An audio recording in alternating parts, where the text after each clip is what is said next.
Bold prediction number 1, gentlemen. Both Ezekiel Elliott and Tyron Smith will be cut by the Dallas Cowboys this offseason. Both Tyron Smith and Ezekiel Elliott are now finished as Dallas Cowboys. Bold prediction number 1. That feel like a solid 4, 3, 3.5. I don't know if I can get half points in here. Tyron is done if he wants to be done, in my opinion. I don't know that they're going to move him out of there. You feel me? Mm-hmm. The Zeke one, that feels like a little bit more of a conversation, even though I don't necessarily trust the Joneses, particularly the Jerry of the Joneses, to decide that he wants to completely get rid of Ezekiel Elliott. But maybe I could see that happening. The Tyron Smith feels like if he's decided that he's done playing football. And I am not certain that he's decided that he's done playing football. And far be it from me to tell that very large, very strong man that I think he's done playing football. 2 of your biggest cap hits, in fact, 2 of your top 5 biggest cap hits are with Tyron Smith and Ezekiel Elliott. Tyron Smith, $17.6 million cap hit this upcoming year, Ezekiel Elliott, $16.7 million cap hit going into 2023. The only other players with larger cap hits, of course, your quarterback, DeMarcus Lawrence, and Zach Martin. Those are the only 3 players that have bigger cap hits this year than Tyron Smith and Ezekiel Elliott. Yeah, we can get one of those fixed up for sure. Again, I am not certain. From the 817, they said, don't they say if you're questioning retirement, retire? When Jerry was questioning if Dak was the guy, move on? I don't understand what you're going for. But yeah, again, if Tyron is questioning, I don't even know if Tyron is actually questioning retirement. We have kind of talked about this in the media space about that as a possibility. Mm-hmm. But if he is questioning retirement, maybe he does retire, and maybe he doesn't. Are you going to be the one? You want to be the one to go tell him to retire? Because again, I will not. It's very hard for me to see him playing in a uniform outside of the Dallas Cowboys. But here's the thing about the offensive line this upcoming year.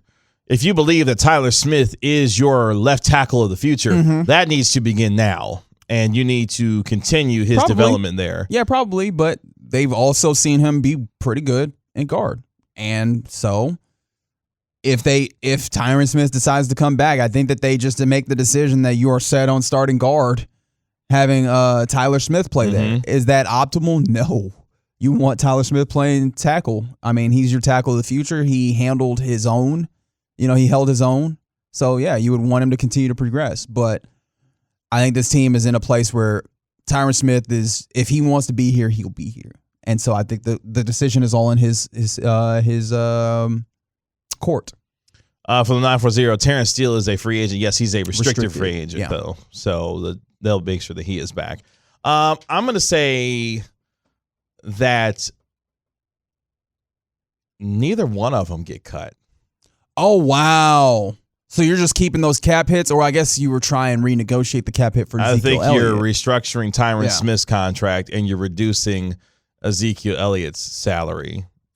Wow, I'm dumb. I did not even consider saying, you just restructure that. Because, again, as long as he wants to be here, so go ahead and sign him up for as long as push all that money out.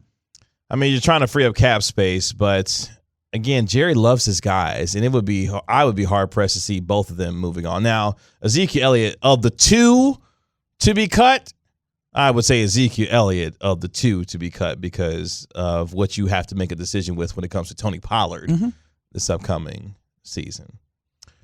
Bold prediction number 2 for your Dallas Cowboys this offseason. The Cowboys will sign or trade for a legitimate number 2 wide receiver to pair with CeeDee Lamb this offseason. That's bold. Really bold. So bold, I am not certain. Okay, so Jerry Jones in the pursuit of Odell Beckham Jr. even when it seemed pretty clear to everybody on the outside that was done, he was like, I think this is still a possibility. And I do wonder if maybe he was talking offseason. So that is the one situation where I feel like kind of confident that could go through. Look, man, they paid Michael Gallup. They have these, they did get the James Washington thing on the low. They had T.Y. Hilton. Like, I think that they understand that they need something else.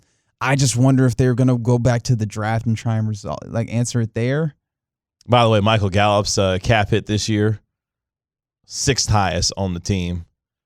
I'll rock with you here. I'll rock with you here to the level of a 6.5, 7. Okay. I think that there's a history on this organization where if they feel like it's necessary to make something happen with a wide receiver in particular, that they're willing to go in that way. And I think they gave the acknowledgement at the end of last season that they understand that there was a need to make something happen at wide receiver. And of course, that does not change in the offseason. This is a tough one. I do think they do bring in a wide receiver, but I think the interesting question though. Okay, sorry, go ahead. I think it's via free agency. Okay, though. The interesting question though: do they bring in like a number 1 caliber wide receiver like we've talked about all season, or do they bring in one of those step below, maybe a number 2, 3 type receiver? You need someone. You need the A.J. Brown, Devontae Smith type of. That's not the question I asked you, KG. So I'm trying to give a comparison that will give you an idea of what I'm looking for. So, I'm just being a jerk. Don't worry. Don't mind me.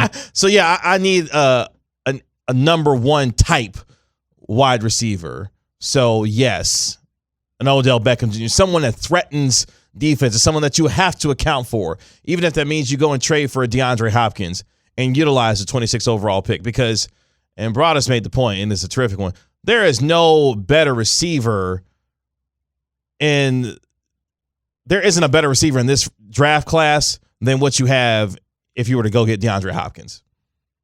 Like, DeAndre Hopkins is the best receiver that you're going to find if that's the route that you want to go down, if you're willing to use the number 26. But KG from the 808. So the Cowboys are paying 3 wide receivers in that instance that you were setting up? Because that's the difference of going and getting an established player versus maybe drafting one. You know who you can blame for that? You can blame Catboy for that one. I didn't say it. Because signing Michael Gallup to a, $67.5 million deal coming off of a torn ACL. In fact, if you want to go back even further, because, again, this is their own fault, you had a $20 million receiver here that you didn't have to move, but you let your money get, you let your feelings get personal, with Amari Cooper and however you felt about him. So, yeah, this is the position that they put themselves in. Yeah, you got to go pay a receiver here. That's their own fault for the mismanagement that they have done when it comes to this particular position. Oh, the truckwreck.com text line is trying to give you options. How about a Juju Smith-Schuster? Does that move the needle for you, Kate? Okay. No. Your quarterback's not good enough to elevate Juju Smith-Schuster in that way. Put him with Patrick Mahomes. Yeah, you can do that. You need, like Jalen Hurts needed, a number 1 in A.J. Brown, like he's got in CeeDee Lamb here, and then another receiver that can be just as good. He's not good enough to elevate Juju Smith-Schuster. You say, Kevin, what about Cedric Wilson? He was able to get him paid. Okay, but that was a number 3 type of receiver. Only way for him to go was up in that particular case. I'm not reading them, but the Juju Smith-Schuster nicknames, they make me laugh. I feel bad TikTok about... boy?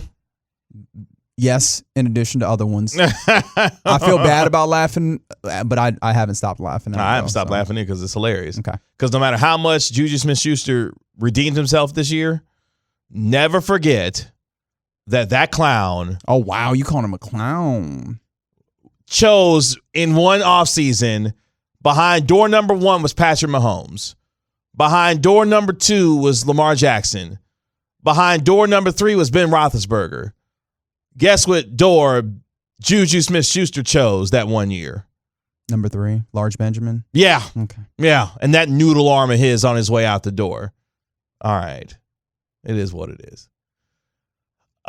Finally, bold prediction. Oh, what happened? No, I was yeah. going to set you up, but you set yourself up. No, I appreciate that. Bold prediction number 3.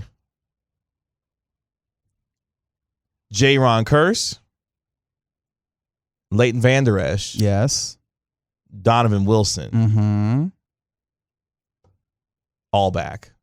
I'm sorry, Jaron Kearse has a deal. I'm sorry. I meant just Donovan Wilson and Leighton Vander Esch? Yes. I'm with you to about an 8 there. I can see that. Like, I think that this front office has given a level of deference to Dan Quinn, and they have been rewarded for that faith that they've put in Dan Quinn. Mm-hmm. So if he needs certain guys to get his system going, and it seems like Jaron Kearse was one of those guys where it was like, yo, seems real necessary. Leighton Vander Esch, we saw the usefulness for him, and you don't really have a replacement plan for him on that. And I think that Leighton Vander Esch is the one that is very easy to get done. The Donovan Wilson thing might be a little bit more difficult, but also in Donovan Wilson, one of those dudes that really rocks with Dan Quinn. Yeah. There you go. Yeah. At least that, in my estimation, that's the way that I parse it. And Jaron Kearse is an unrestricted free agent at the end of the 23 season. Mm-hmm, that's okay, right. Got you. There was one I wanted to read here that was. Oh, here we go. From the 214. If there's a complaint about Gallup getting paid coming off an injury, then why do the same for Pollard? Because that's what they do.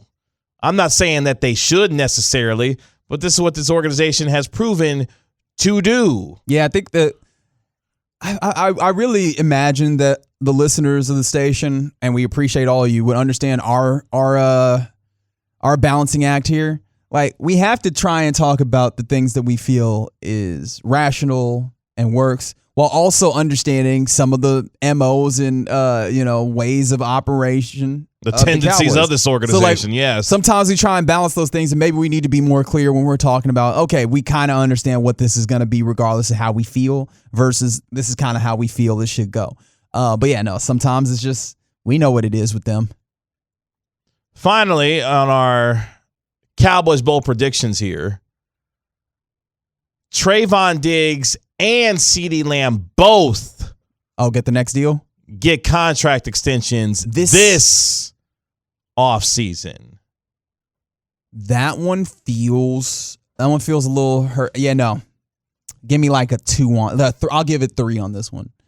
Since when? Since when have the Cowboys been good about getting to these things early? That feels like one of you guys gonna get your money, and we'll come back around and talk about it later. Probably when it's too late. They choose. It depends on who they choose. Because remember that one year when Ezekiel Elliott and Jalen Smith was out there ready for contract extensions, and Jerry was like, "Who gonna get this money first?" And Jalen was like, "I'm hungry. Let me get some." And then was like, "See, Zeke, people want their money." And then Zeke decided, "No. You don't understand. I mean this." Right? Exactly. I ain't got to come. Jalen, on the other hand, okay. But it all depends on who they decide to feel good about giving an extension to. So you don't feel good about both of them. Getting money this offseason, yeah. I don't feel good about that happening. Of the two, which one do you feel more strongly about getting their extension? I think that they are certain about CeeDee Lamb. Yeah, I agree. So I think that's where the money goes for sure. Yeah. And then they will do the thing that they do when they have concerns about a player or aren't able to easily negotiate, like get the ease of negotiation. Mm-hmm. They'll string it out and maybe overpay. Maybe just maybe. Yeah, I do feel more confident in the idea that CeeDee Lamb will get his contract extension than Trevon Diggs will this offseason. I don't know why the Cowboys would want to play hardball with Trevon Diggs, but they may be willing to do that. Because they've had a lot of success drafting cornerbacks, KG.